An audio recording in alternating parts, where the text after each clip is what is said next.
Fascist গেলেও এই দেশ থেকে ফ্যাসিজমের বিদায় হয় নাই। ফ্যাসিজম একটি চরিত্র। ব্যক্তি হাসিনা গেলেও আমরা চারিদিকে তাকিয়ে দেখতে পাচ্ছি প্রত্যেকটি জায়গায় ওই ফ্যাসিবাদের দোসররা কিন্তু এখনো ঘাপটি মেরে পড়ে আছে।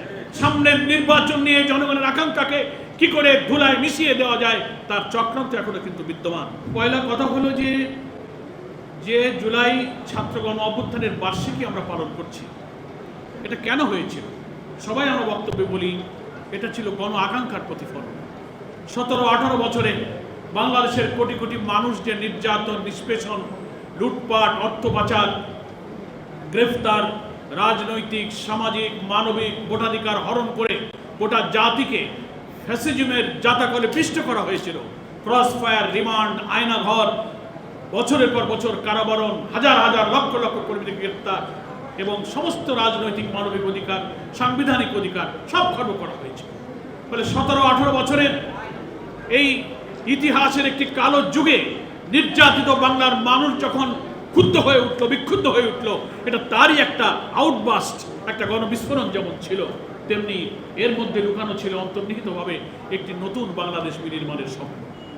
যারা বিদায় নিয়েছেন, কারাগারে নিহত হয়েছেন, ফাঁসিতে জীবন দিয়েছেন, গুলির সামনে বুক চেটিয়ে আবু সাইদ মুগ্ধদের মতো যারা বাংলাদেশকে বিজয়ী করে ফ্যাসিবাদকে পরাজিত করেছে, আজকে ঐতিহাসিক অবদানে তাদেরকে আমি শ্রদ্ধার সাথে স্মরণ করছি। কিন্তু তাদের স্বপ্ন এটা নতুন বাংলাদেশ। বিএফইউজের আজকের এই আয়োজনে আমাদের নতুন করে শপথ নেওয়া উচিত। আমরা মনে করি আওয়ামী দুঃশাসন বিদায় নিয়েছে, ফ্যাসিস্ট শেখ হাসিনা চলে গিয়েছে। এখানে আমি মনে করি আত্মতৃপ্তির, স্বস্তির কিছু নেই।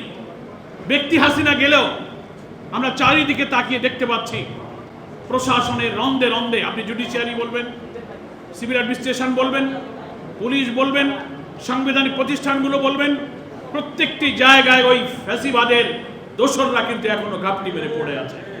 ফলে একজন ফ্যাসিস্ট গেলেও এই দেশ থেকে ফ্যাসিজমের বিদায় হয় নাই। ফ্যাসিজম একটি চরিত্র। ফ্যাসিজম একটি কর্তৃত্ববাদী শাসনের, অত্যাচারী শাসকের একটা চরিত্রকে ফ্যাসিজম বলে। এই মানসিকতা, এই চরিত্র, এই আদর্শকে যারা এখনো লালন করেন তারা কিন্তু দেশে আছেন। নতুন বাংলাদেশ বিনির্মাণের পথে তারা কিন্তু সবচেয়ে বড় অন্তরায়।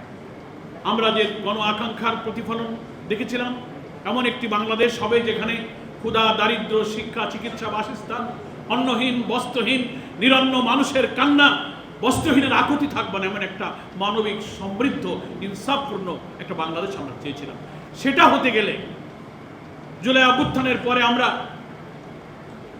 জনগণের ভোটে নির্বাচিত জনপ্রতিনিধিদের কাছে ক্ষমতা হস্তান্তরের মধ্য দিয়ে এটি নিরপেক্ষ নির্বাচনের যে প্রক্রিয়ার দিকে এগিয়ে যেতে চাচ্ছি, বারবার একটি অপশক্তি সেই পথে বাধার সৃষ্টি করছে। কিছু দূর এগিয়ে আবার কিছু দূর পেছিয়ে। RICL TMX, যুগের পর যুগ স্থাপনা থাকে মজবুত।